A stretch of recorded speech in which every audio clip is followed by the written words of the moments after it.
the street. Can you please speak up? Yes. There's a lot of people here behind. One of the oaths that we take, the first oath, is to uphold our Constitution. So I take that very seriously. The law that's written currently does not give us the ability to protect the citizens of our community. And this amendment will allow us to protect you and protect our community. It's as simple as that.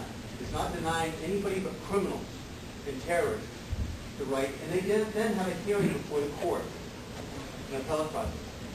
That's what we're trying to do. There is some flaws in the law, and we just want to correct them. I'm not going to be a police officer forever, and nobody else in my family are police officers. And I have gun owners in my community. We're probably one of the few towns that don't even charge for pistol permits. But this is just making the law a little bit clearer and giving us the ability to keep concealed pistols out of the hands of criminals. Thank you very much. Ask you one question. I think that many individuals here would say, aren't terrorists or criminals going to carry the weapon concealed whether they have a permit or not? They are. But currently right now, we stop a non-convicted felon. And to explain the process, we don't know, unless there's somebody in our community where we have prior knowledge, we don't know who's a convicted felon and who's not. Just a few years ago, with a sex offender, we had a sex offender that lived in our community. He was convicted down in Massachusetts in the late 60s. And he's a hunter, and has been. He's actually been charged for illegally taking a deer in our community. And at that point, the conviction didn't show up. So if we pull over somebody who is on a terrorist watch list, or somebody who is, a known outlawed gang member, and you can tell by their jackets if they're a motorcycle gang, you can't tell immediately if they're convicted felons. And they can be in possession of a concealed weapon. If they have a permit, then they're off on their way. And that's one of the problems with this, is that we don't know. And we just need to have the ability when these people come in to look at that. In my 19 years, and going back to my predecessors, 27 years, he denied 4 pistol permits. One of those was somebody who didn't live in our community. And they went to the next community and they received a pistol permit. The other 3 had mental health issues, mental illnesses, and they withdrew their permit or application. That's it. So, we haven't come across this. However, we are seeing an influx of outlaw motorcycle gangs coming into our state. We want to be able to handle those. Senator Gottesman.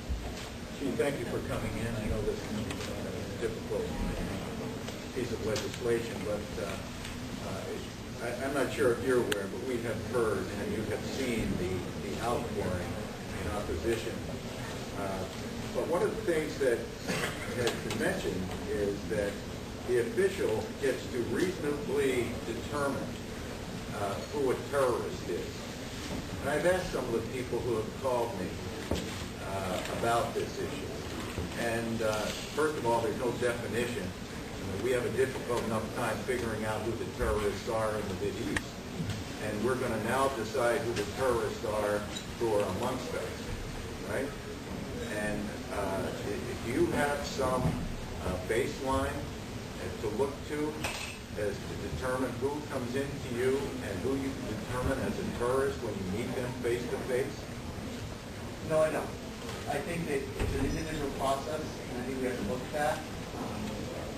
I think we will know when we see it. I think that after you hear from Chief Alexander, you'll have some better information on the situation that brought us about. And I think that's the problem.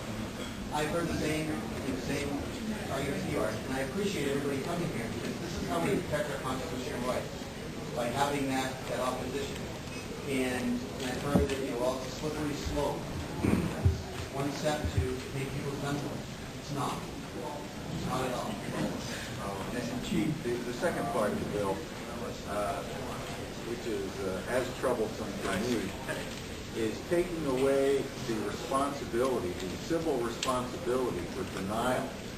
So that if the chief decides they just don't want to give a permit to someone for any reason and call it because they're reasonably believed to be a terrorist or a person who shouldn't have a permit, then there is no civil responsibility under this legislation, correct?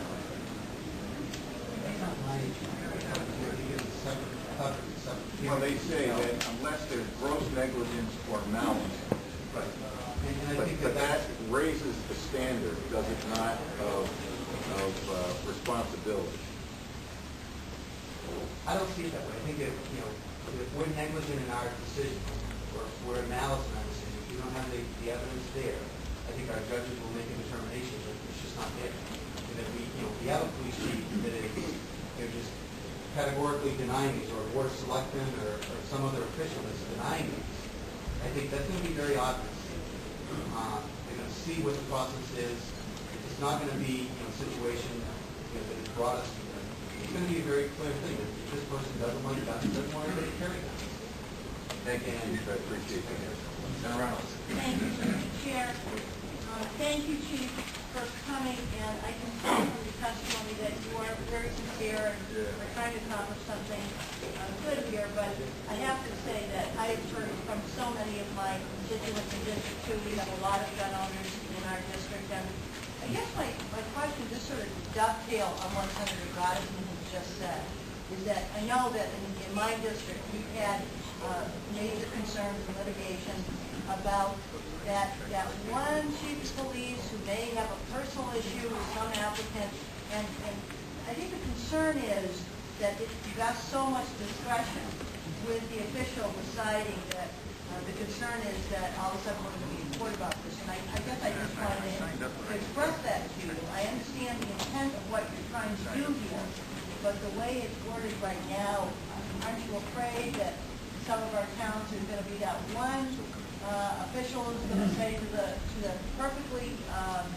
respectable citizen, no, you can't have it because I think maybe you are a terrorist, something like that. I have the faith in our system that if that were the case, and you cannot have to be absolutely, there are bad people in every walk of life, people that will not follow the law and not follow the Constitution. And I think if that happens, there are checks and balances on it. And I think that the courts will clearly see that, the community will see that, and when I say community, I'm a part of this community, I'm a part of this state, and I think that we will be able to make those corrections, and that our courts will correct that problem. Thank you very much.